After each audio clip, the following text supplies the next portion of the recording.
Ночью ожидаемо был мороз. Вода в котелке, оставленном в тамбуре палатки, промерзла примерно на 5 миллиметров. Утром тоже холодно, но благодаря солнцу воздух в палатке немного прогрелся. На завтрак ем мюсли, чтобы не тратить время на готовку. Хотя, пожалуй, сейчас лучше было бы съесть что-то горячее. Нехотя собираю вещи и упаковываю рюкзак. Вещей у меня немного, поэтому сборы много времени не занимают. Сегодня встал пораньше, собрался по-быстренькому. Даже сам удивился, сейчас время 8:35. Я уже встаю на воду. Ну и надеюсь сегодня пройти побольше. Минимум, как вчера, 45 километров. А так, может быть, и побольше получится. Хоть и тяжело.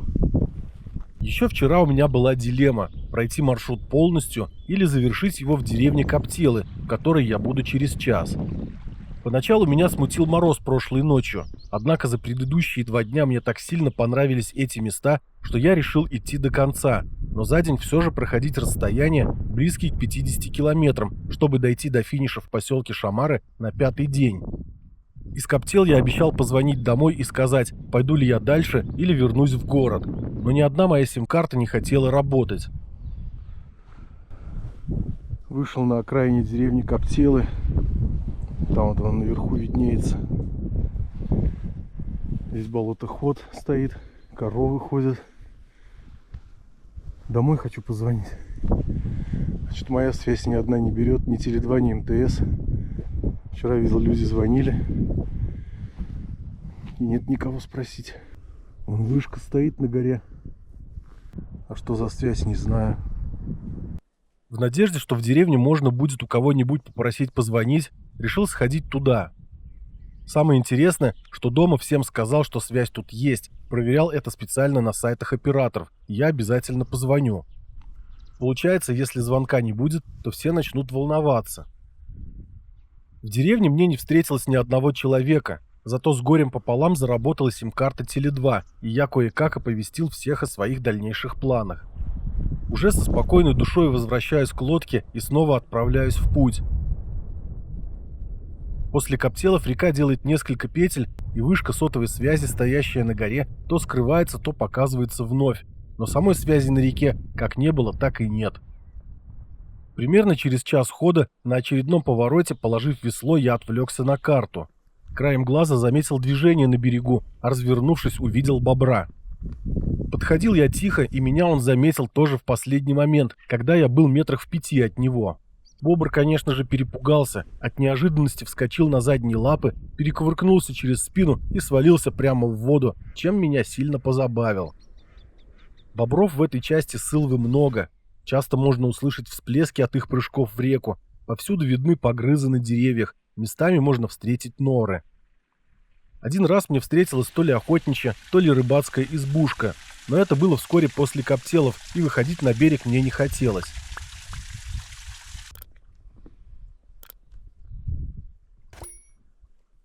На реке вновь началась череда плесов и быстрин.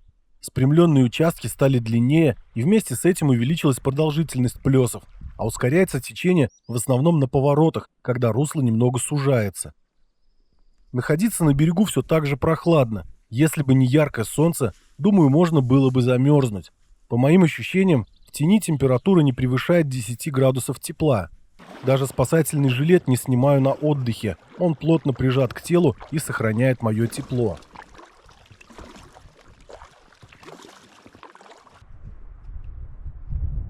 Потихоньку время начало приближаться к часу дня. Поглядываю по берегам, ища место, где можно остановиться на обед. Раз уж встретилась одна изба, наверное, может быть и другая, но пока что по обеим сторонам от меня обрывистые берега сменяются солнечными лужайками. Примерно через 17 километров после Коптелов подходящее место нашлось. Устье реки Большой Бись. Там подальше видны дома, это деревня Тепляки. Я уже подыскивал место для обеда, уже час дня, может даже второй час. И видел такую постройку на берегу. Скорее всего, это рыбацкий или охотничий домик. Сейчас я туда пойду, там как раз и пообедаю. Совсем простенькая избушка. Внутри только нары, стол и печь. Лодку я перенес в тень за избу, спрятал ее от солнца и ветра, грозящего оставить меня без средства передвижения. Сегодня лапша быстрого приготовления с сырокопченой колбасой. Это еще один вариант так называемого ленивого обеда. Не всегда есть желание делать полноценное приготовление пищи, хотя оно и так особо много времени не отнимает, да и некоторые виды лапши мне вполне нравятся.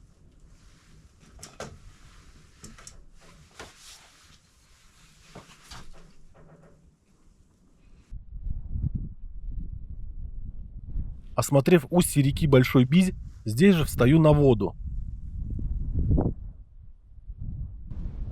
После обеда на воде сильного ветра почти что нет. Подогреваемый едой и солнцем, почувствовал, как стало вдруг жарко. В какой-то момент даже мелькнула мысль остановиться и снять куртку, но совсем скоро, в тени очередного облака, вновь стало свежо и больше жара меня не беспокоила. Сылва становится все шире и шире. От той узкой таежной реки, какой она была вчера, не осталось и следа. Сейчас уже она представляет собой большой поток весенней талой воды, но скорость при этом не потерялась. Как и вчера, за 1 час прохожу примерно 5-6 километров. Правда, при этом работать веслом приходится постоянно. Но цели я себе поставил сам, для их достижения приходится прикладывать усилия. Вскоре прохожу перекат. Такой вот бурный, относительно быстрый. Таких, конечно, немного, но изредка встречаются.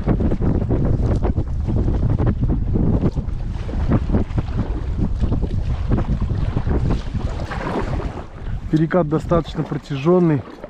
Вот эта вся вода, которая искрится, это все еще перекат продолжается. После переката на правом берегу показались крыши домов.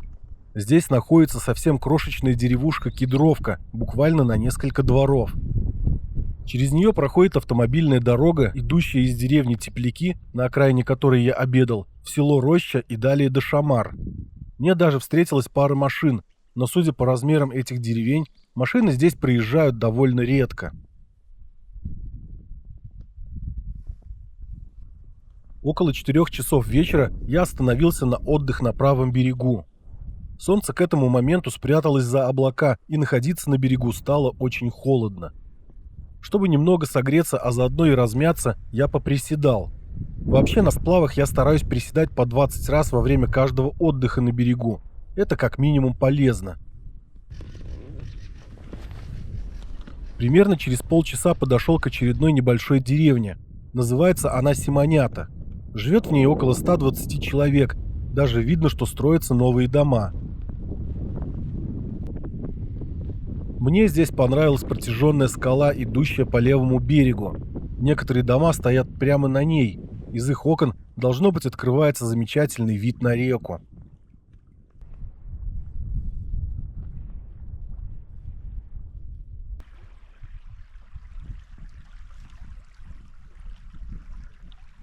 После Симонят русло Сылвы, сделав пару изгибов, спрямляется. Затем через пару километров она упирается в высокий крутой берег, на котором показываются крыши домов. Здесь на узком перешейке находится левобережная часть села Роща. До правобережной части по воде мне предстоит пройти около 8 километров, и увижу его я только завтра. Признаюсь, в какой-то момент я подумал, не сократить ли мне свой маршрут, перейдя этот перешеек пешком, ведь ширина его всего-то 500 метров. Но мне все же интересна река, поэтому эти мысли я быстро отбросил. Блин, бобер занырнул. Не успел камеру достать. Сейчас, может, вынырнет откуда-нибудь.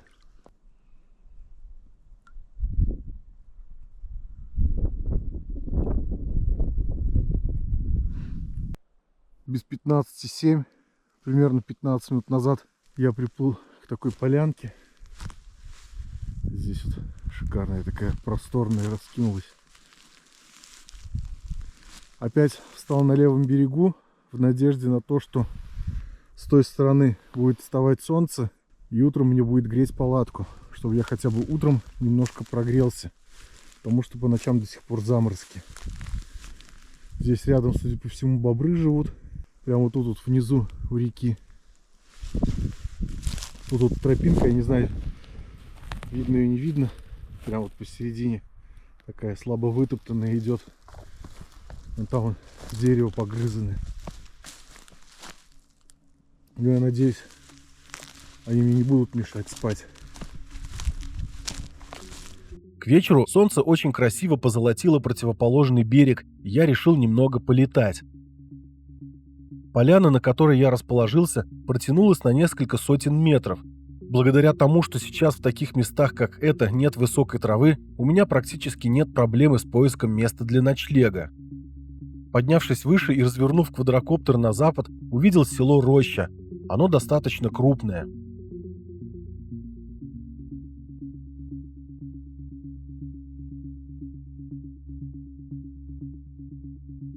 С каждым днем и с каждым часом эти места мне нравятся все больше и больше. Небольшие деревеньки встречаются редко, вокруг бескрайние просторы. Темные волны весенней тайги чередуются с ярко-зелеными покосами, начинающими обрастать новой молодой травой. Берега реки постепенно становятся выше, чаще стали встречаться крупные скальные выходы, окутывающие ее атмосферой древности. Я бы с радостью остался здесь еще на один день, но эти холода... Вот и сегодня после полета, забравшись в палатку, пытаюсь согреться, но без движения сделать это довольно трудно, при этом вся одежда, какая у меня есть, уже надета.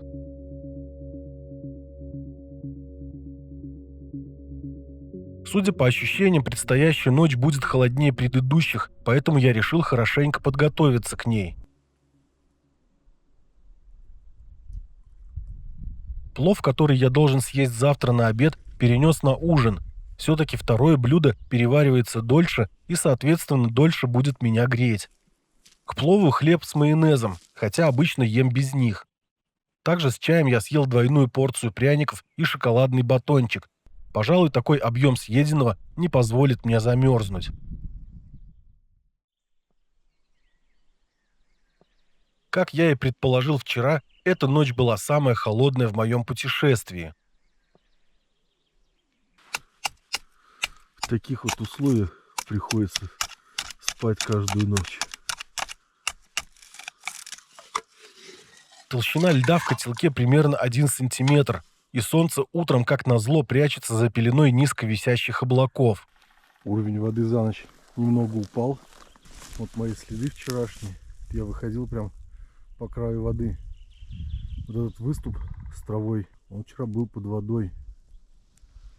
И там по тому берегу идет полоса мокрая тоже. Сантиметров, наверное, 30 где-то упала вода. Время 8:47. Я вышел в путь. Припозднился немножко сегодня, но ничего страшного. На сегодняшний день ставлю себе цель пройти 50 километров, чтобы на завтра остался 21. Посмотрим, насколько это возможно, потому что вчера я хотел пройти больше 45, но получилось ровно 45. Потому что под вечер уже очень холодно стало, и я решил останавливаться. Хотя, по идее, можно было бы еще проплыть с 5 километров. Но вот, надеюсь, за сегодняшний день это наверстать.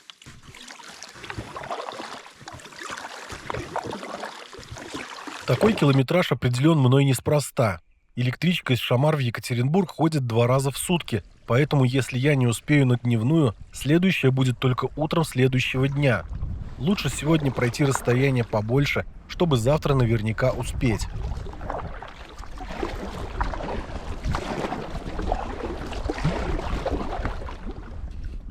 Подплываю к Климино. Здесь справа в Сылву впадает река Урма. После устья Урмы на реке образовался один из немногочисленных перекатов.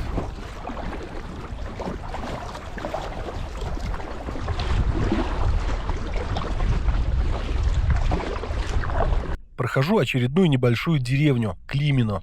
Издалека видно, что здесь стоит несколько домов, но согласно переписи населения 2010 года, на тот момент официально здесь жил всего 1 человек. Как сейчас с этим обстоят дела, я, к сожалению, не в курсе. Думаю, следует отметить, что места эти сильно удалены от больших трасс. Из крупных путей сообщения ближе всего находится как раз станция Шамары на железной дороге, соединяющей Екатеринбург и Пермь. Крупным же населенным пунктом в этой части Сылвы является село Роща, чьи дома уже показались впереди. Отсюда до Шамар по автомобильной дороге почти 40 километров. Помимо величины, Роща также является старейшим населенным пунктом в Шалинском районе. Основано поселение на этом месте было во второй половине XVI века. Основателями считаются татары, бежавшие после разгрома Казанского ханства на Волге. Изначально поселок назывался Урмы, от слова «урман», означающего глухую тайгу на болотах или вдоль рек. После раскола церкви в XVII веке сюда потянулись старообрядцы, как и в другие поселки – Климина, Симонята и прочие. К концу XIX века население Рощи достигало 4000 человек. Сейчас значительно меньше, немногим более 600. Название Роща поселок приобрел в 1922 году. Из интересных достопримечательностей стоит отметить небольшой музей крестьянского быта, истории села, а также истории старообрядческой культуры. Раскинулось село на большой излучине Сылвы, и на протяжении более 3 километров я иду вдоль него. В самом конце села в Сылву впадает река Малая Урма, над нею видна автодорога на Шамары. Некоторое время дорога идет вдоль реки, изредка среди деревьев видны и слышны проезжающие машины, но в основном на реке тишина.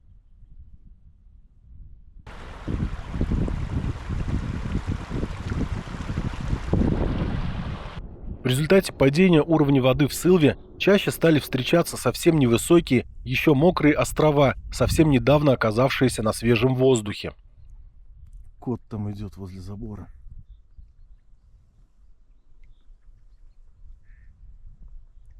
Гуси побежали, полетели. По воде только что плыли. Боятся меня. После деревни Низ на повороте реки показался высокий скалистый берег. Скала сильно разрушена, как и большинство скал на Сылве. Однажды мы уже сплавлялись по ней, только на другом участке. И тогда в таких берегах нам встречались окаменелые остатки древней флоры и фауны, поэтому я остановился, чтобы попробовать найти окаменелости и здесь. Никаких приспособлений для этого не нужно, достаточно перевернуть несколько камней, парочку можно даже попробовать разбить, и вот отпечатки древней жизни уже у меня в руках. Здесь мне встретились стебли вымерших хвощей, каламиты, а также раковины плеченогих или, как их еще называют, брахиопод.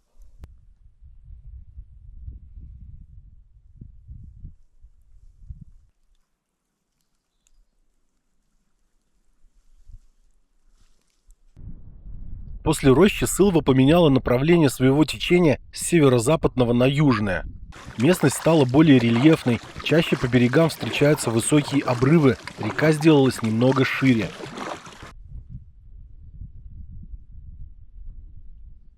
Сами берега обрамлены темным чистоколом елок, зеленая молодь травы уже преобладает над желтой прошлогодней. Спрямленные участки стали более протяженными, и передо мной все чаще открывается красивый простор весенней реки.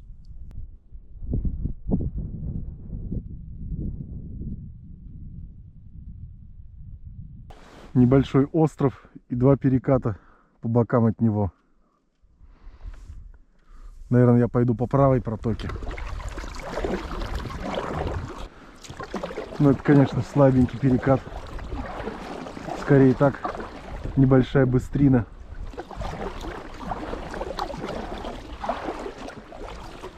После острова река делает крутой поворот и течет вдоль высокого левого берега, пестрящего разнообразными скальными обнажениями. Здесь к Сылве спускаются склоны горы Черной, высота которой составляет 308 метров над уровнем моря. Сразу за горой в 2 километрах отсюда, если мерить по суше, находится деревня Симонята, а по воде я прошел от нее уже все 26.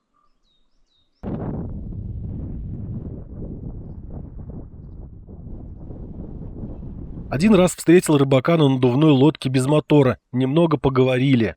Я поинтересовался, будут ли какие-нибудь изменения в погоде, но изменений не предвиделось.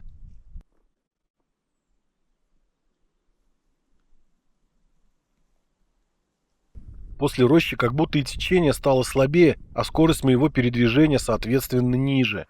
Грести приходится постоянно, хотя уже сейчас, за час до обеда, не верится, что получится пройти нужные мне 50 километров.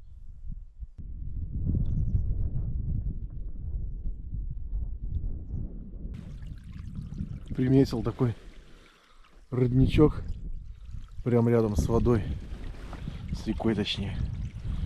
Решил себе питьевой воды набрать. То у меня уже заканчивается. Проплываю устье реки Бизи. Здесь рядом с Сылвой дорога проходит автомобильная. Вон там виден мост вдалеке, перекинутый через реку Бизи. Вторая река с таким названием на моем пути. Вчера в Тепляках обедал в устье Большого Бизя, а здесь просто Бизи. Сейчас это урочище, а раньше давным-давно тут была деревня Ольховка, от которой в настоящее время осталась только большая поляна. Место хорошее, красивое и просторное. Решил тоже здесь пообедать.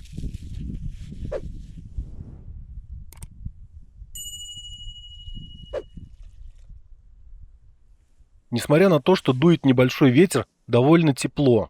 Иногда даже жарко, но и день сегодня сам по себе теплее предыдущих.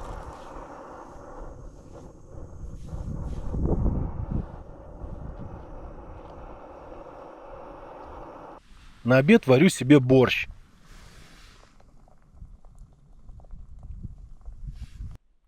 Через час с лишним отправляюсь в путь. Пройдя немного вдоль Ольховки, река стала отдаляться от дороги, делая сначала один поворот, а затем второй.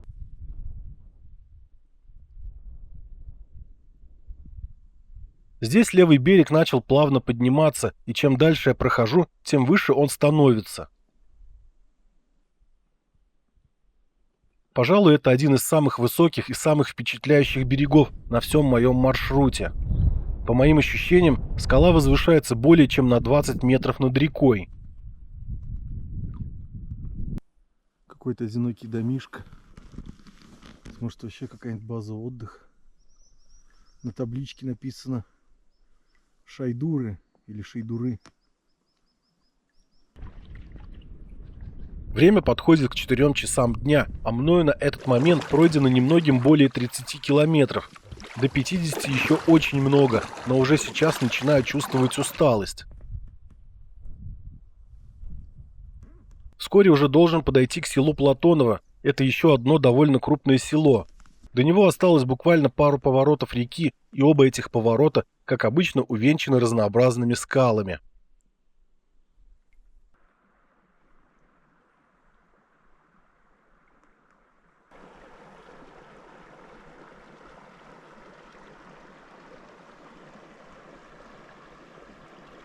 Скала, на которой Платонова стоит.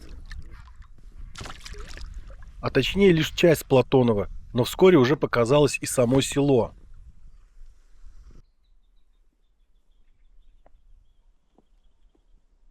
Основная часть села находится на левом берегу, на правом – бывшая деревня Кузнецовка, ныне ставшая частью Платонова.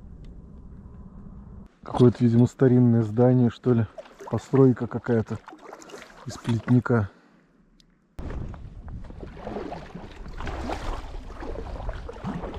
Через реку в селе перекинуты два автомобильных моста.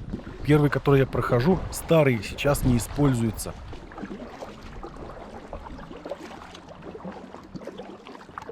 Поскольку в прошлые века эти места облюбовали старообрядцы, в селе Платоново и сейчас большая часть жителей исповедует эту ветвь православия. По крайней мере, такая информация кое-где встречается. Правый берег после Платонова. Все обвалено.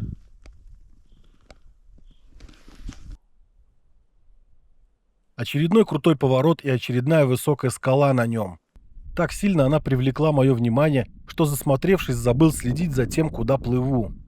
Вот это да, снимал скалу, меня тут приткнуло к берегу, смотрю, здесь стол. Но опять же, мне рано останавливаться.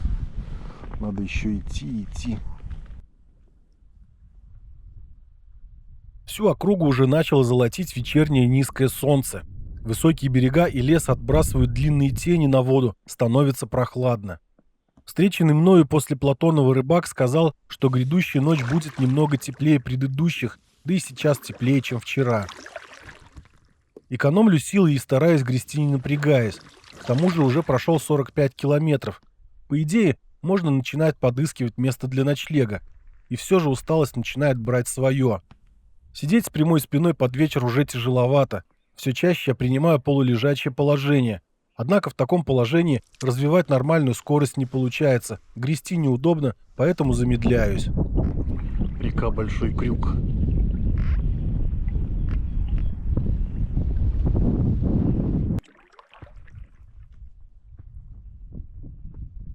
Время 18:45.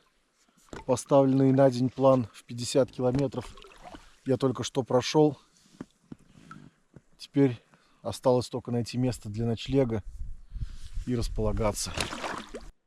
Через 5 минут увидел такое вот место. Здесь какая-то тележка, дорога подходит. Сыр под ногами чавкает. Дальше пойду.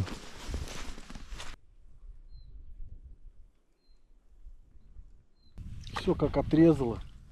До этого хотя бы на берегах полянки были, как наподобие той, на которой я ночевал предыдущую ночь. А сейчас вот оба высоких берега. И так уже долго продолжается. Все никак ничего не могу найти себе. Нашел себе такую просторную поляну. Тут в нескольких сотнях метров дорога шумит автомобильная. Нет, я думаю, ничего страшного. В итоге к месту ночлега пришел в 7:30, а прошел целых 54 километра. Несмотря на усталость, решил полетать и поснимать реку на закате. Как я уже сказал, моя поляна находится вблизи автомобильной дороги, соединяющей поселок Шамары и село Роща. Дальний конец поляны почти вплотную примыкает к ней, периодически видны и слышны проезжающие туда-сюда машины.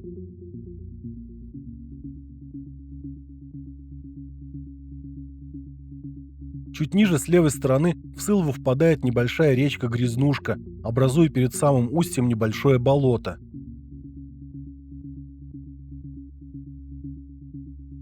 Справа над дорогой уже видны Шамары, конечная точка моего маршрута.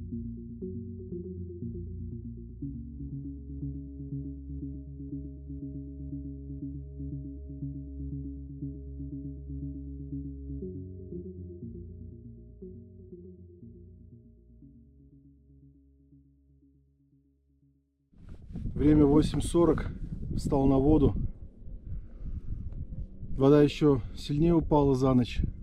Еще, наверное, сантиметров на 20.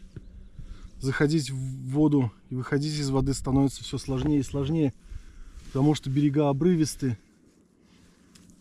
То есть здесь вот она трава прошлогодняя, вся сухая по бокам, а снизу по дне прям сразу обрывается глубоко. То есть я весло опускаю, там, сантиметров на 60, наверное, минимум уходит.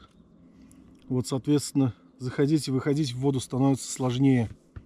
В принципе, мне до поселка Шамары остается 17,5 километров. Думаю, пройти их часа за 3-4, не спеша. И, соответственно, там уже пойду на электричку и поеду домой. Не успел я пройти и нескольких сотен метров от своей стоянки, как на моем пути встретился бурный перекат.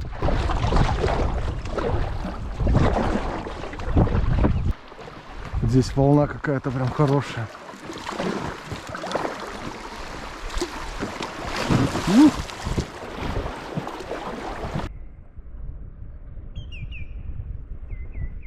Как вчера и обещал рыбак, ночь была действительно самая теплая за весь сплав. Да и сейчас утром воздух уже прогрелся до комфортной температуры. Порой бывает даже немного жарко. Сегодня впервые за весь сплав я заметил, как пахнет лесом. Видимо, в предыдущие дни деревья не успевали достаточно прогреваться и никаких запахов не источали. Зато сейчас весь воздух над рекой словно густой от ароматов хвои и смолы. Да и природа стала выглядеть немного ярче, благодаря позелененным солнечным лужайкам и ясному синему небу. В скором времени подхожу к небольшой деревне Коптела-Шамары. Эта небольшая деревушка располагается на обоих берегах Сылвы. Интересно, что в 1964 году она была образована слиянием 3 соседних деревень – Ивановичи, Шамарка и Дубровка. Впереди выросла и высоко поднялась над рекой небольшая гора Востряк. Упираясь в нее, Сылва делает крутой поворот. Я, ничего не подозревая, спокойно гребу под эту гору и вхожу в поворот. Плыву себе, значит, плыву. Связь заработала. Смотрю в телефон, слышу, что-то шумит. Подумал сначала, что ветер в ветках, в деревьях. Потом показалось, что поезд. А тут какой-то чуть ли не порог возле скал. Остановился, иду осматривать. С берега кажется, что волна невысокая, но на самом деле она с легкостью может захлестнуть меня прямо в лодку. Решил я этот порожек, перекат пройти по левому берегу. Читал, что здесь возле Коптела-Шамар какая-то конструкция металлическая лежит в воде. Вот боюсь, как бы это не она была. Там может судно порвать, пишут. Я надеюсь, что это просто перекат. Сейчас слева здесь потише вроде бы. Аккуратненько постараюсь пройти. Знать бы, что там ничего металлического нету, можно было туда залезть. А так, пожалуй, не буду. Дно-то еще ладно, если порву, вот если баллон, будет не очень. Здесь скала какая живописная.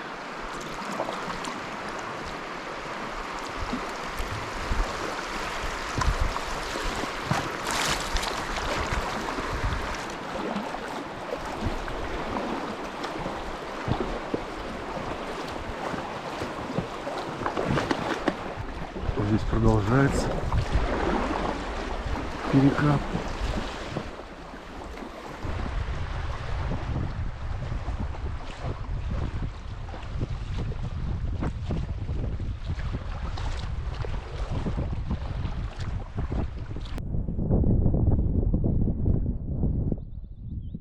После скалы и переката длинный прямой участок реки, на котором мне пришлось изрядно побороться со встречным ветром.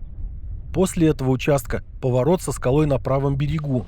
С ее стороны мое внимание привлек какой-то шум, а подойдя ближе, я увидел, что в расщелине среди голых ветвей небольшой водопад, появившийся на маленьком весеннем ручье.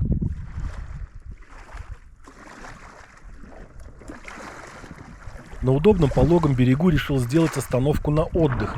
Весь берег мокрый от недавно отступившей воды, выходить на него довольно скользко.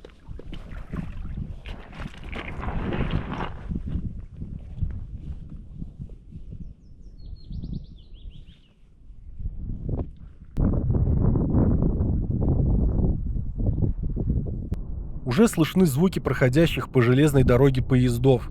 Значит, мне остается не так уж много до завершения моего маршрута. Впереди всего около 3 километров пути.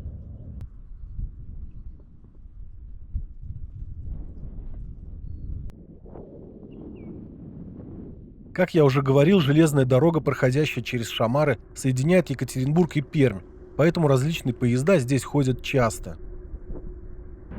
Вот уже на левом берегу начали появляться сначала вышки, а вскоре и крыши домов поселка Шамары. Чуть позже на правом берегу показывается деревня Гора. Впереди слева видна дорога, спускающаяся к воде, конечная точка моего маршрута. Здесь от улицы Лермонтова через реку идет брод, соединяющий летом Шамары и Гору. Я нашел неподалеку от воды чистое место на траве и приступил к мойке и сушке Покрафта. Я уже упоминал ранее, что 3 года назад мы с моей женой Викой и моим другом Игорем сплавлялись по Сылве от поселка Шамары до города Кунгур. Рекомендую посмотреть этот сплав. Во время него мы посетили знаменитую Малёбскую аномальную зону, известный геологический разрез Чикарда и, конечно же, уникальную Кунгурскую ледяную пещеру. Всего 3 части, ссылки будут в описании.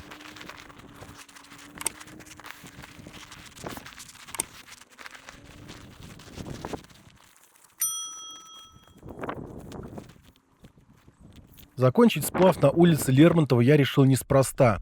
Всего в 150 метрах от Сылвы на этой улице стоит красивая старообрядческая церковь, которую мне хотелось посмотреть.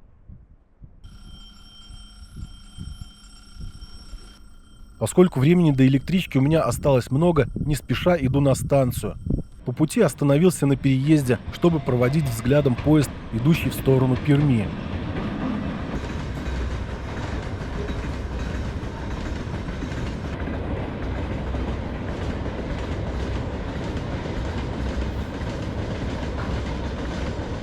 В магазине неподалеку от станции купил пирожки с лимонадом и на скамейке на улице, пригреваемый весенним солнцем, перекусил, позвонил домой и потихоньку отправился на поезд.